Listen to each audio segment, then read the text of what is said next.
Spiel, where we basically give you guys as our opinions on what's been happening in the sports week. Today we're going to talk about the NFL and the NBA. And introducing my panelists, as seen before in episode 1, I got Scubastevemr. You can find him on Twitch. And I got LotusTile17. That's good. Man, both these guys, you can find them both playing Fort. Also playing Madden too. Getting that whoop. Well, anyway, speaking of football, let's get to it, man. The Falcons, they defeated the Giants 23-20 on Monday Night Football. Man, what do you guys think of that game? I still can't believe this man, Pat Shermer, went for 2, down by 8 with like 3 minutes left or whatever, 4 minutes left there was. I mean, he's putting just so much pressure on his team to come through in that situation. And we've seen a lot of kickers. The only thing I didn't think about is maybe he's seen all these kickers missing these extra points lately, but that's showing no faith in your kicker too right there. I mean, I don't even think of that possibility. There's so many possible reasons. He said, we heard it just now in the post-game press conference, that your chances of winning go up by 50% if you get it there. But what if you don't get it? Then look how much of a tougher position they were in. And either way, the Falcons were able to just ice the game by kicking the field goal. And then they go down and they score again, but it takes them all the way down to 5 seconds left on the clock because they decide to have Eli Manning try to sneak it in twice and just get completely stuffed before throwing the ball. Where if you throw the fade on first down and you don't get it, you stop the clock. But more than likely, Odell's going to catch it, as we saw, come down with 2 feet in. And then who knows what happens. They get that onside kick. Anything could have happened, but they didn't get a chance to bail him out there after that. Terrible decision. Yeah, speaking of Odell, I mean, he had an amazing game tonight. He had over 140 yards receiving and a touchdown. What I'm liking about Odell this season, we have seen some of his diva tantrums again, but I like him a little bit more. He's a little bit more passionate. I see his want this year. He's starting to mature a lot. But I mean, the Giants' offense, they've been having their struggles, and tonight, I mean, little rusty, but not as much as I would say, that they were through their first 5 games. Today, they actually showed some good stuff. Eli looked a little more accurate tonight. But yeah, I don't understand the call, with Pat Shermer made for going for 2. As you mentioned, and as we saw, he did say that your chances go by 50%, but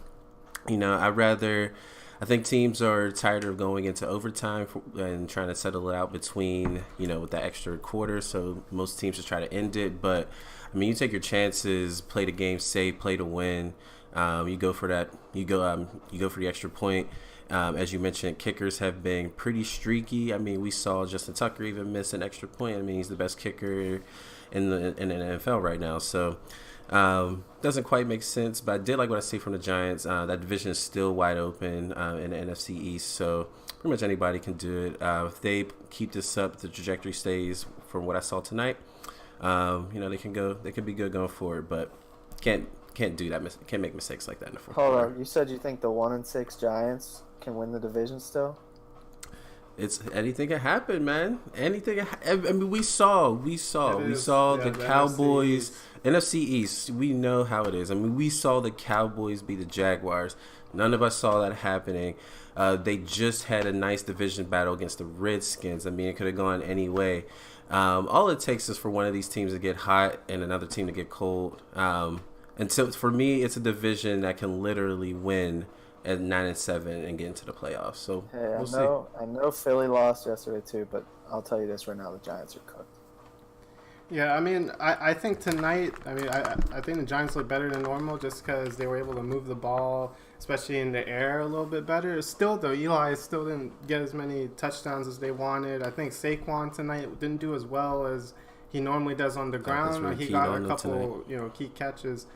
But, I mean, what do you guys think? Like, do you think if we can get Saquon going, Eli throw it to Shepard, Eli can throw it to Odell, maybe the Giants do have a good chance. They can go, 5-1 against the division and then put themselves in a position to get that playoff spot at the end of the year.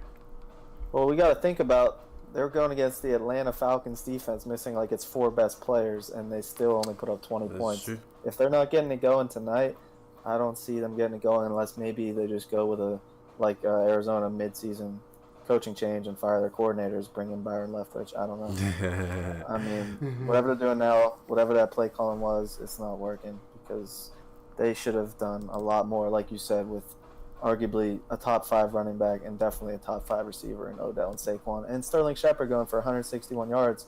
That's because he's playing the Atlanta Falcons, but they weren't able to turn it into 20 capitalize. Yeah. We'll see.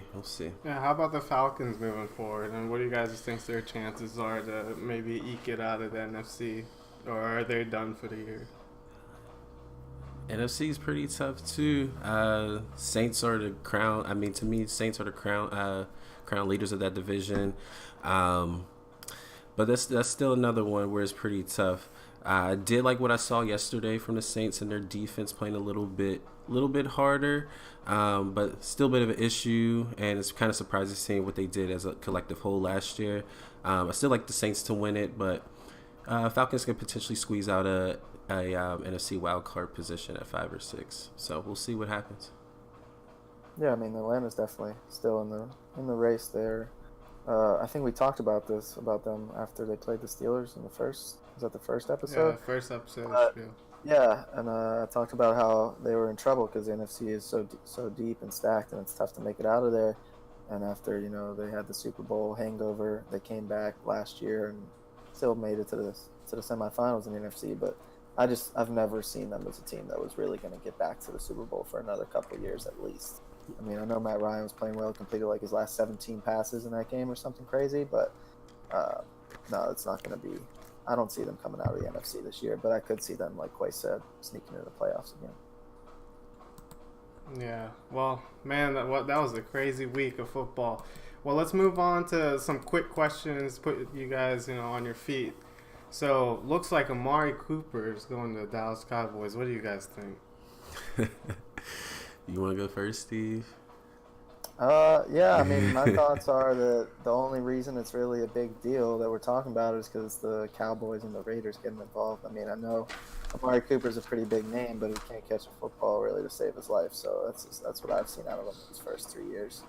I mean, he's a incredibly talented receiver. He's a guy I thought would be one of the superstars in this league, especially after his rookie season. But his drop rate went up astronomically after that, and it might have came down a little bit. I would have to check the stats, but I don't know. The Cowboys are getting a receiver that'll be their biggest big play threat they have because they have nobody for Dak to throw to besides Cole Beasley. But until I see him reliably catch every pass that's thrown his way like NFL receivers should, then I really think it's not going to change much for Dallas's fortunes. Yeah, I think the thing that interests me the most about this trade is Dallas giving up the first round pick. Unless they're going forward, they're going to offer Amari Cooper, a long-term deal where they really think he can be their number one long-term. I think, offering that first-round pick was a bit of a reach. Just as you said, he had a very good first 2 seasons, over 1,000 yards. But the past 2 seasons, his drop rate has increased. He can't catch a football, it seems. Maybe that has to deal with confidence. Maybe that has to deal with situation in Oakland. Maybe mental because he doesn't want to play there. He's frustrated. Who knows? But Dallas offering that first rounder was a little bit too high, if you ask me. I do want to see what Amari Cooper can do. As you said, he's a very talented receiver. I thought he was talented coming out, and I thought he could have been one of the best receivers, young receivers coming up in the game. But, the past 2 seasons, we haven't really seen that due to drops and injuries and inconsistencies. So I'm not a big fan of the move, but I won't say that I hate it only because I do want to see what Amari Cooper can do. But I do think the highlight of the trade has to deal with John Gruden. The guy had before the season started, dealt Khalil Mack, arguably one of the best pass rushers in the league, top 5. Potential defensive player of the year. Potential defensive player of the year. Yeah. So, it all started with that, and it's like one of the biggest head scratchers. With Amari Cooper, as we talked about his inconsistencies, but still, you would argue that he is their most talented and complete receiver. And with an anemic offense as it is right now, to get rid of one of your star receivers and playmakers, it's pretty interesting. It makes you wonder what Gruden is thinking. Maybe he's trying to tank to set up the future. But hey, Raiders have 3 first-round picks, for next year's draft. So we'll see. Maybe it was maybe Gruden's a mastermind after all. Maybe this works out in the end. Who knows? Yeah, I mean, even with, you got to think about Marshawn Lynch going on IR today too. Yeah. That's the whole pretty much identity of the Raiders. Pretty much gone with Khalil Mack, Amari Cooper, Marshawn Lynch, and Michael Crabtree from the last couple of years too. Like, it's just going to be the Derek Carr and Jared Cook show. I guess that's what Gruden wants, and that's what he's going to get. But it's weird. We haven't really seen a tank job like this in the NFL before. No. Like, we've seen it from the Marlins in baseball, seen it from the Sixers in basketball. Even if maybe they haven't come out and admitted it, we've seen teams do it before. And Gruden has completely denied it. But yeah. He will never admit that he's doing it, but I can't imagine what else he's doing. But it's not looking good for them right now this year. Yeah, it's not. All right. Well, let's move on to the NBA, which started last week. And let's talk about the crazy game that happened in LeBron's second game in the regular season as a Laker. So there was a scuffle that happened during the game, and the NBA ended up suspending Brandon Ingram, I believe, 4 games, Rajon Rondo 3 games, and Chris Paul 2 games, as the Rockets won over the Lakers on Saturday night. So what are you guys' thoughts about the fight itself, and then how it affects the Lakers going forward? I like how we're talking about the fight itself, like we just dressing it like it's the Khabib and Conor fight. What are your thoughts on the fight? That was a great fight, or my thoughts? I was at the bar, I don't go out often, but I'm out at the bar, having a good time for my buddy's birthday, and we're watching the game up on the big screens. And what do you know? I'm like, you could see it building the play beforehand, and I wasn't watching much of the game until that point, but I happened to look up play or two beforehand, and things were getting testy. Ingram's like pushing hard, and I think on a foul, something. And next thing you know, I look up again, and I'm tapping my boys like, "Oh, fight! Look at it! Look at it!" It was like we're in the schoolyard again, and it was a good brawl. And I wasn't sure at first until they showed the replay, but I'm like, man, Chris Paul got some good shots in because Rondo hit him with a stiff jab first. Yeah, he did. Chris Paul hit him with an uppercut that wasn't the prettiest thing in the world, but he connected, and I think he drew some blood. So that was a good little fight between 2 of the little guys in the league, and it was funny with LeBron holding Paul back. Even if he wanted to, because he got spit on apparently, as allegedly, as they say with Rondo. Yeah. And that's just uncalled for. It's very uncalled for. You would assume he would be really trying to get back after him, but once LeBron stepped in, it looked like his dad came in and just took him off the schoolyard. Like, no, we're going home, son. Yeah, I mean, Rondo has a history of being a little feisty. I mean, what I saw was Harden was taunting him, with his little. He was trying to get the foul or something. He was basically cutting up on Ingram. Ingram didn't like it. Ingram's Paul getting cooked. Rondo starts scuffling. Then Ingram, I think, does a boneheaded move and just runs from all the way to just get a hit in. But I mean, what are your thoughts on that, LotusTile? I look at this. Let's take it at the Lakers. It's a young team. And with young teams, this is things that can happen. And I think this is part of the reason why they brought in LeBron, not only to bring Showtime back to LA, but to also to guide these young stars for the future. I do like LeBron, pulling away Chris Paul, getting in the middle of the scuffle and trying to separate everybody. Once again, shows his leadership and his integrity in the game. Ingram doing what he did. It's like I said, it's a young team. Still very immature of him to do that.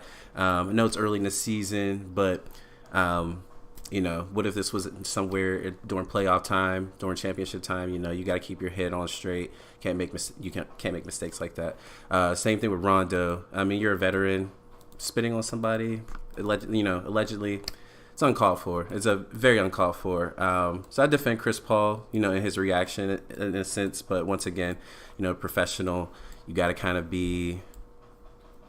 have, cool head under pressure, cool head under, a lot of bull crap. But still, it was a bad part of him to, throw some punches as well. But overall, what I thought about the fight, Kind of liked it. I mean, we don't really get to see a lot of other sports besides hockey, let off some steam.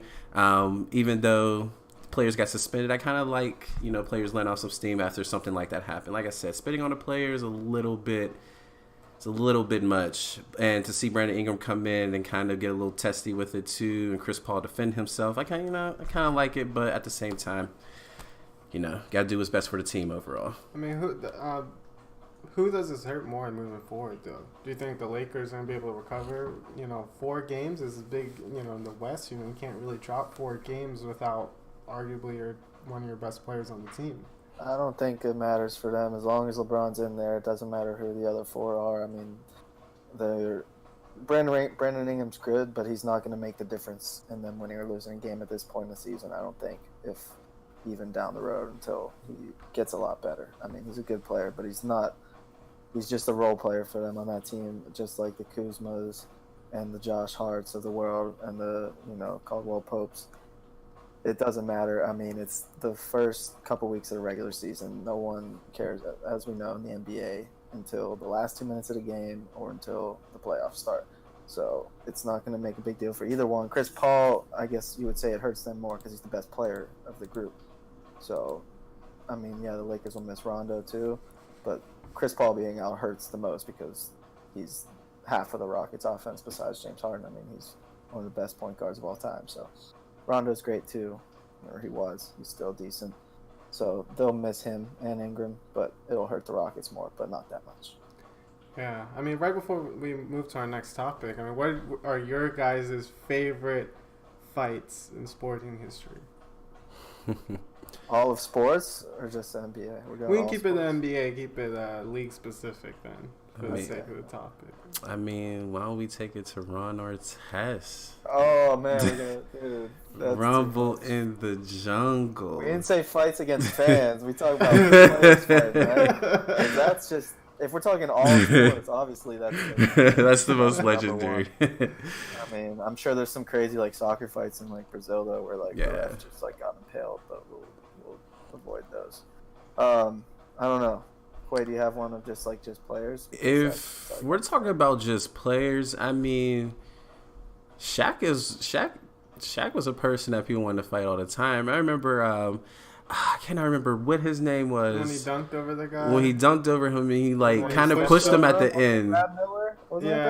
Brad Miller. Yeah, and then he threw the ball. They threw the ball at him, and then they started. Shaq swung the biggest overhand. The biggest. It was just I remember thinking, if that connects, he would have been concussed. He'd been concussed. He's in a coma if that connects, bro. But no, speaking of Shaq and keeping it, Shaq and Kobe Lakers specific, and keeping it on the topic of the Lakers as we are. Man, can anyone remember the name of the guy that clocked Kobe right in his face? It's slipping my mind right now. No, I can't. Right on the chin. I can't either. Against the Knicks, wasn't it? Oh man, see, I would have to look it up. We had to look it up because we were. Oh my gosh. Can we not? We had to look this up. We got to look this up. I don't think we can bring that clip up. We don't own that clip. It's copyright infringement. But if you type in Kobe gets punched, it'll come up. I know which one you're talking about too, because Chris Childs. Locked him. And Kobe showed a good chin, man. Yeah, he showed a good chin because he took it. He ate one, but he did not. I'll say this: he still takes the L in that fight. He definitely takes the L. He takes the L for the fight because that swing he tried to come back with. Eating punch, the swing back. Just eating a punch doesn't win you the fight. It wins you respect, but it doesn't win you the fight. Yeah. And then keeping on fights, and we're gonna. It's a little bit different. Another fight, it's, NFL now, but. Yeah, I think I know what you're thinking. Yeah, Andre Johnson, Curly Finnegan. That's one of the best. Finnegan's curly hair. Yes, that was one of the best fights in football. That's the best NFL feat. Yes, because that was great. Andre Johnson wasn't having it. I kind of forgot about it, but we did have the Michael Crabtree Akeem Talib saga. Yes, we had that for 2 years. The chain snatch. The real blow. My grandma was gonna be that chain. Crazy, bro. But no, the Andre Johnson pounding Finnegan's head into the turf was definitely That was the greatest. fight. I remember as a kid in middle school, I was like, "Oh my god, what?" You were not in middle school. No, high school. Yeah, high school. I was a freshman in college. No, it was high school. You were in middle school when I was in college. Something was great. All right, well, let's move on from fights and stick to the topic of basketball. After 2 games, LeBron ended up going 0-2. I think losses to the Trailblazers and the Rockets. His average over the past 2 games was 25 points, 8.5 rebounds, 5.5 assists, about 1.5 steals, and about half a block a game. And that's only after 2 games. We understand the sample size is super small, but I mean, just based off the eye test, based off of how he's been playing. What are your guys' thoughts on LeBron starting LA? I think it started. Yeah. Oh, sorry. You wanna go? I was gonna say that sounds like the same old LeBron to me. Yeah. Those stats off. I was gonna say like, what more do you want? Like that's the LeBron I know, and from watching it is too. But it's obviously early. I mean, remember with the Heat, what did they start? Not a great record, like 7-6 or something like that. They were like slightly, like a little bit over 500. They were crying in the locker room allegedly, right, at one point. So I mean, I don't know if we'll see that out of the Lakers at 0-2. But remember the teams they lost to, and they were competitive with both. And there was a team, Houston, that won like 67 games or something last year and came within a Chris Paul hamstring of probably winning it all.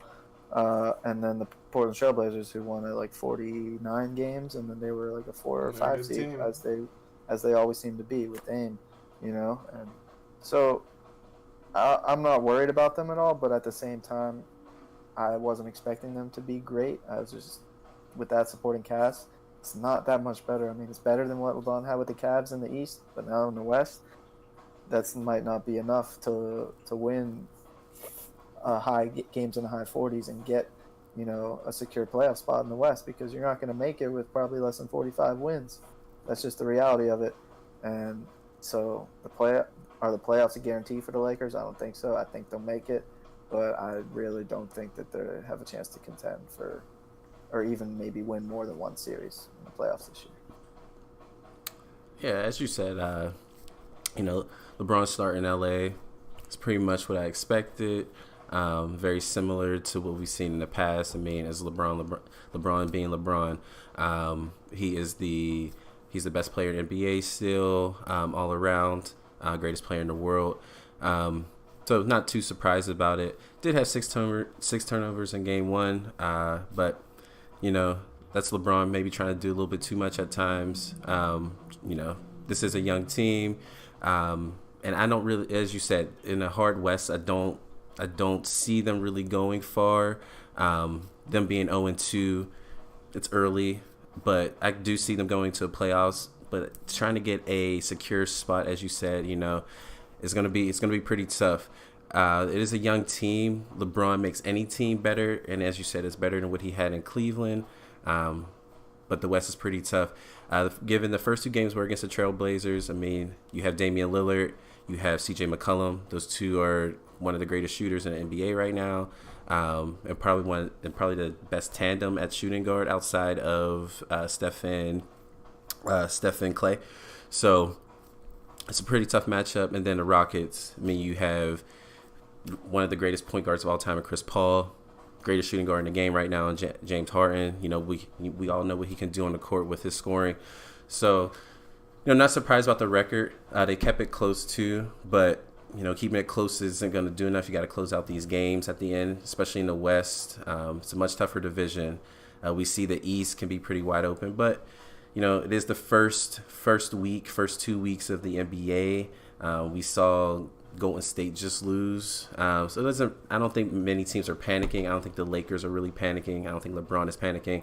If this was February and we saw these issues, especially with the fight and stuff happening, then we would have some cause to worry. But as of right now, first 2 weeks, nothing to worry about too much. I mean, LeBron James and the Lakers, for me, I mean, based off of what I saw, I mean, even if you take all the stats away, I mean, it looked like he had that bounce in his step. Like, he just picked it up right where he left off.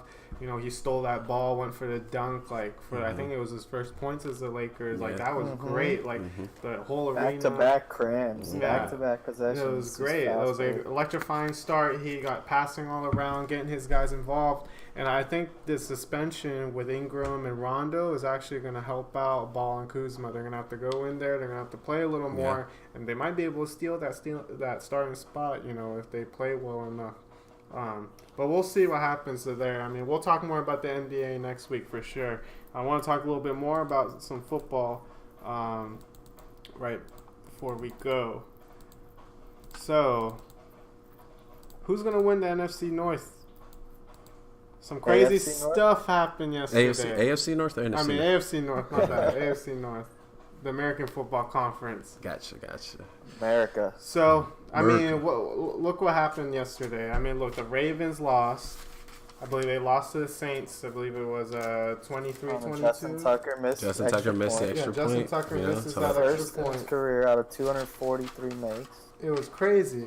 And then you had the Bengals getting blown out by the Chiefs. I believe it was like 45-10 or something like that. Saw that coming. The Mahomes show. Yep. And then the Browns losing in overtime against the Bucks. Cantazaro with an amazing kick. From what I remember. Fourth overtime game already in 7 games for Cleveland. So after all of this stuff, pretty crazy. The Pittsburgh Steelers are all of a sudden number 1 in the division. And they didn't even play. Didn't even have to play. With the first place on your off day. And it looks like the tie week 1 is starting to pay off. So, who is going to end up winning this AFC North, guys? I'll let Quay go first, since I stole it last time. It's pretty tough to say. It's still a very wide open AFC North. The Steelers have been looking a little bit better, particularly on defense before the bye week. The offense starts to click a little bit more. That game before the bye week, we see James Conner. He turns it back up and looking like he wants to stay a hold of that running back position. So I really like the Steelers, unbiased here. Ravens, once again, I really do believe with the Ravens, it's up to Joe Flacco. I think their Achilles heel at the end of the day is Joe Flacco and what he can do. Number 1 defense, as we saw, the Saints. Up against the Saints, one of the top offenses. Exactly. As you saw, they played pretty well, very well. But Joe Flacco actually made some plays that game. But once again, there's, his fault they didn't make the kick to tie the game. It's not his fault. But I mean, at the end of the day, it's still up to him. Like I said, his game yesterday wasn't too bad, but he's been uneven all season.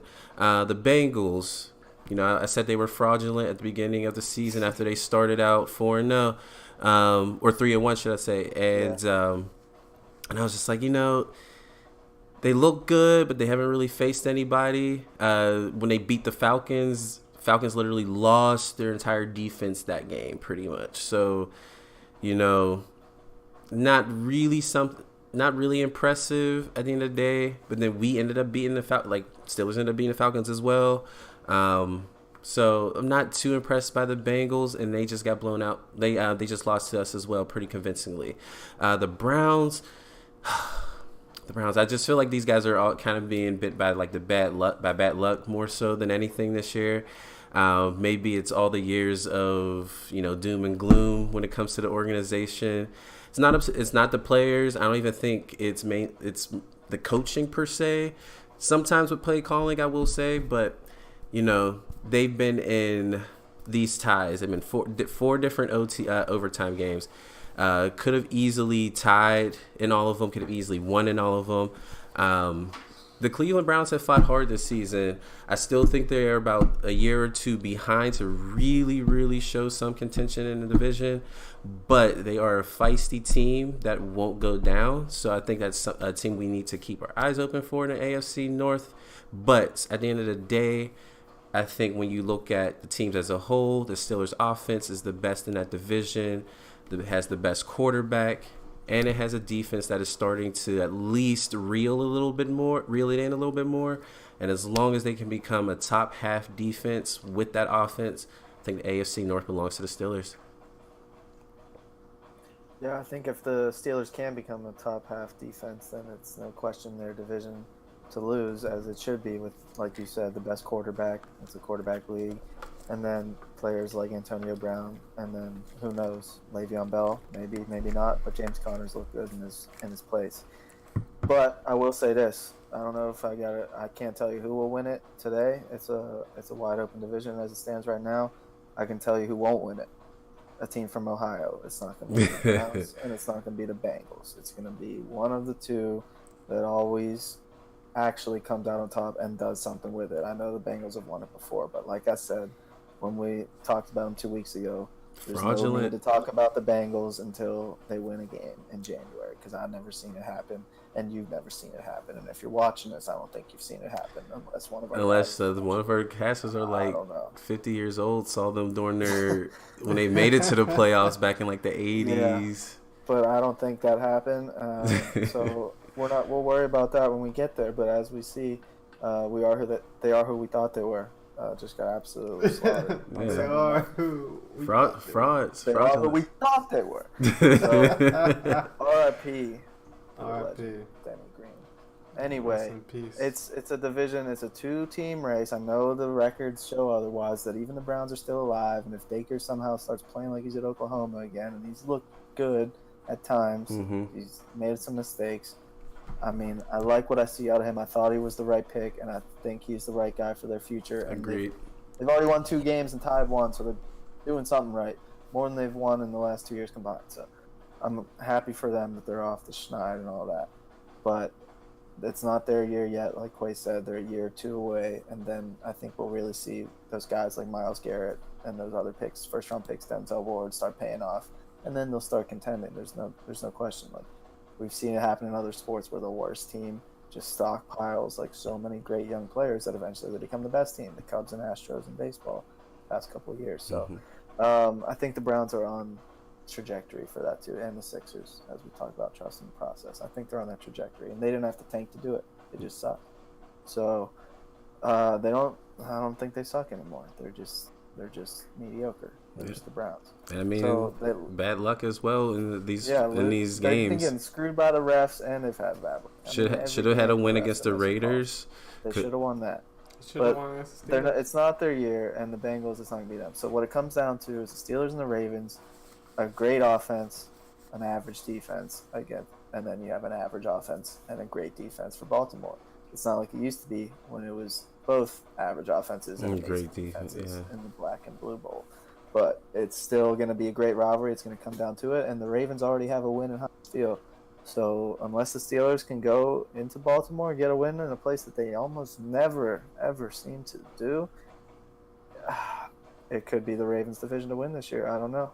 I'm not going to – unless you make me, I'm not giving you a pick right now. I'm just saying it's going to be Baltimore or Pittsburgh, but both teams will probably make the playoffs, and they're both still the class of the AFC North. Yeah, I know the Bengals are getting a lot of flack right now, but to be fair, they did lose to arguably like the number 1 team in the NFL, maybe number 2 team. That offense is really, really hard to stop. Yeah, that 45, the Chiefs can put 45 on anyone, but they weren't able to put as many points as people thought they were at least going to be able to put up against the Chiefs. So, I mean, the Ravens lost a close game to the Saints. I think that, they're going to be in there with the Steelers. I actually think that the Ravens are going to end up edging it out in the AFC North. I think whoever wins the next game will end up winning the division. Between the matchup between the Steelers and Ravens. Agreed. But I do think the Browns, they should be happy with where they are right now. I think their trajectory is just going up. I think the defense is great, like it's always, most of the years, even though the team's been bad, the defense has been pretty decent. They've always had good players, and I think this year the offense is starting to move a little bit better. They can keep up with the best teams in the league. But yeah, I think the Steelers have, a lot of issues to figure out moving forward regarding Le'Veon Bell and James Conner, whether they're going to split.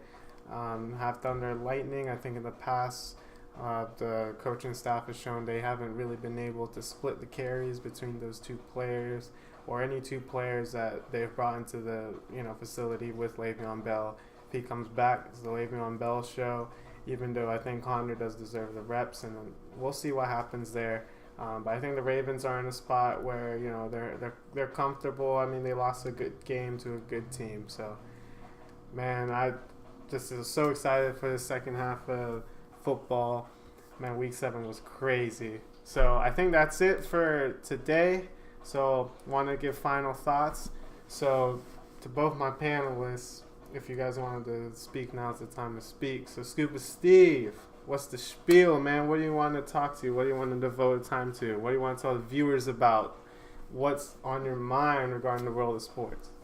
Well, I got a lot of stuff on my mind, but if we're talking just the world of sports, we got the World Series starting tomorrow, and we haven't, as you've heard, I've been bringing up some baseball now and then here. I've been, setting the stepping stones to get us here, So without further ado, tomorrow night, the World Series Game 1 starts, and you might not want to hear it. It's the Red Sox and the Dodgers, another two big name, big market, big city ball clubs with all the money. They play all the good players, but so what? You want to see the best baseball, this is what you're going to see. It's going to be the team that won 108 games last year in Boston, or this year, I'm sorry, and the team that was in the World Series last year after winning, I think, about 105 games. This year they won only 92, but they're back in the World Series. It's the Dodgers after a heartbreaking 7-game loss in the World Series of the Astros last year in one of the best World Series ever. There's been some great ones. I believe this is number 114 on the Fall Classic, so...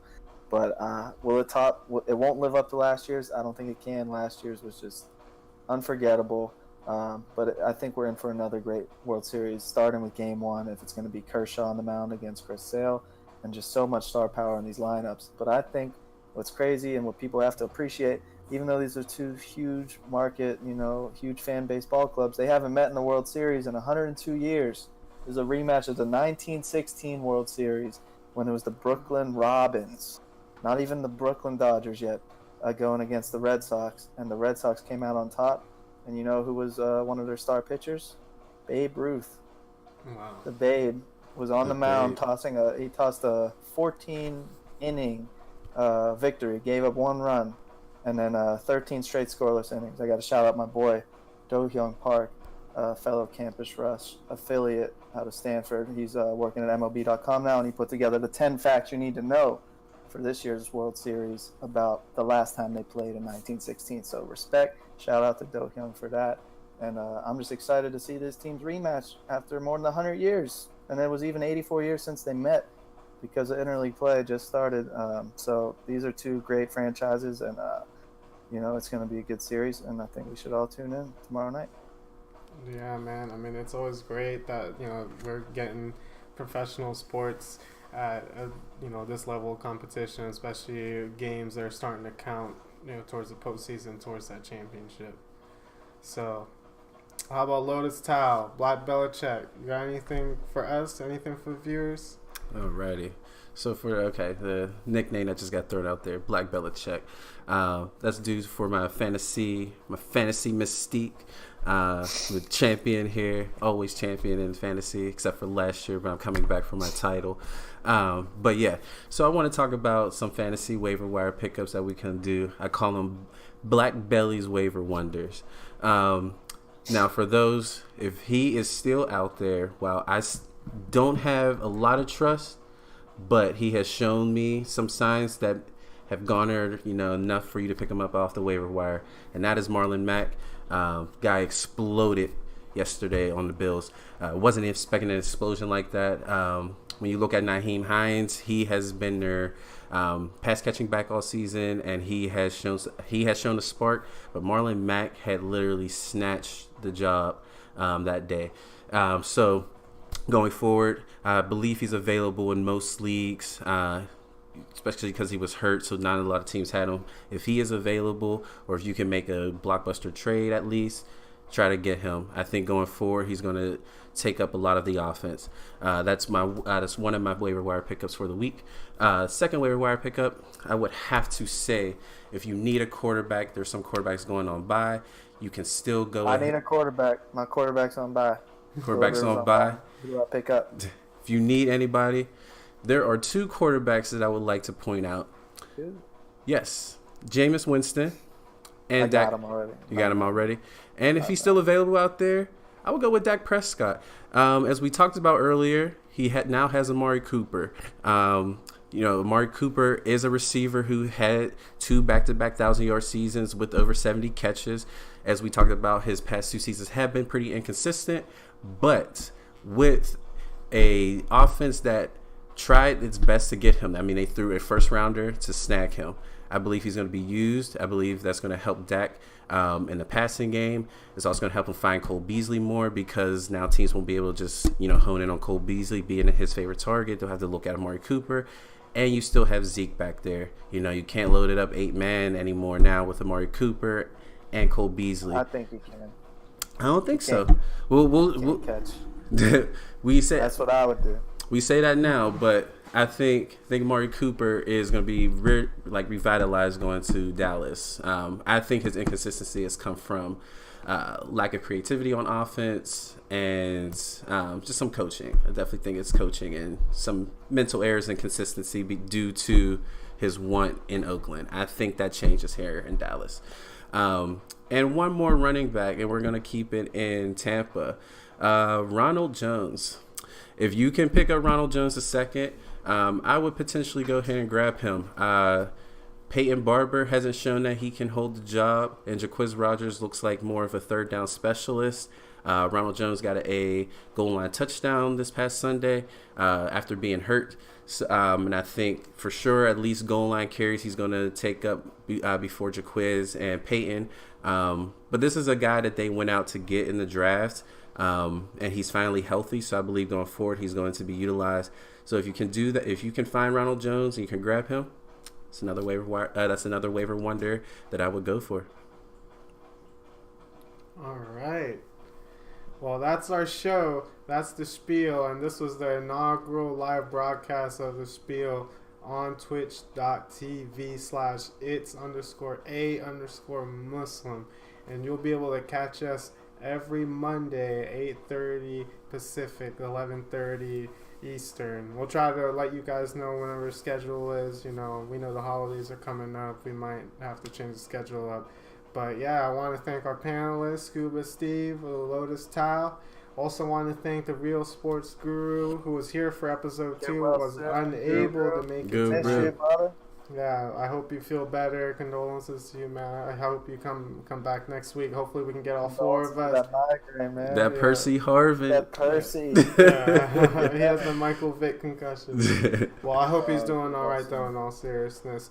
So, yeah, we'll make sure to let you guys know when the show's coming up. If you guys haven't already, if you can, follow me. It's a Muslim on Twitch. The road to 50 is still ongoing. I think we're at 32 right now. We got to get to 50 to get to affiliate. Once we get to affiliate, we can do some big things. So we'll be able to provide the Spiel programming, and also we'll be playing, as you guys know, we play the Fortnite, Madden.